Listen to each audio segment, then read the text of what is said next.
My name is Dickinson. I was called up to serve in the forces, which happened to be the Army, on 10th of April 1941. We got on this troop ship, went up to Glasgow, the River Clyde, and from there we were on the troop ship, and we eventually, after a few months, found ourselves in a place called Bombay, India, and we were posted to another place called Doolally. Now, whilst we were in Doolally camp, about 12 officers, 12 lieutenants, we were introduced to a major who came to give us a talk on the prevailing situation in Burma, and he stated that a gentleman called Major General Ord Wingate was forming a special force which he had the idea of going behind the Japanese lines and interrupting, playing havoc with their means of communication, because the Japanese at that time were fighting against the Chinese, who were American-led and trained in northern Burma. The Chinese were coming down and the Japanese were trying to prevent them. And the special force, Major Wingate's mob, were going to go behind the Japanese lines and blow up bridges, railway lines, roads, etc., and carry out ambushes on the Japanese personnel. 6 of us volunteered, and after a short time we went to a training camp where we learned as much as possible about jungle warfare. And after that, the 6 of us found ourselves on the way into Burma to join our unit there. The unit for 4 of us, one bloke was killed on the way there by an aircraft accident.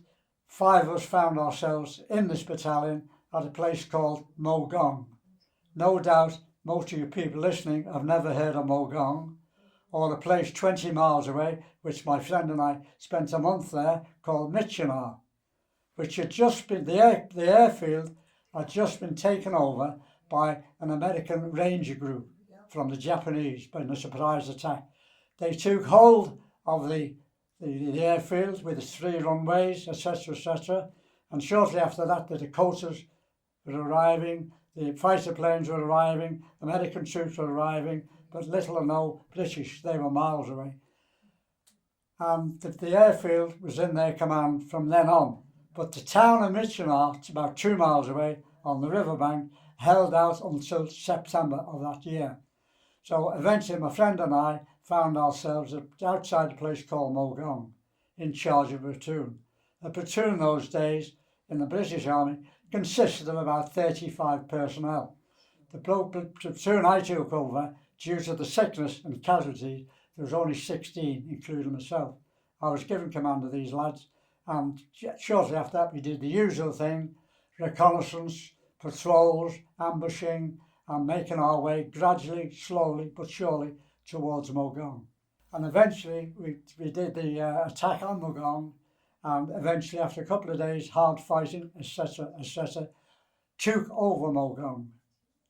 And after that we did a few patrols around that area to see that after the Japanese had retreated, which they had, which was very unusual. In the end, it went on for about 6 months altogether, and there must have been, in my estimation, about 20,000 British troops, and Gurkhas were involved, no Indians. And there was also with us a couple of divisions of West African troops, which I never saw. Anyway, as I said before, we finished in Mogaung and went out to Kameng on our way back into India.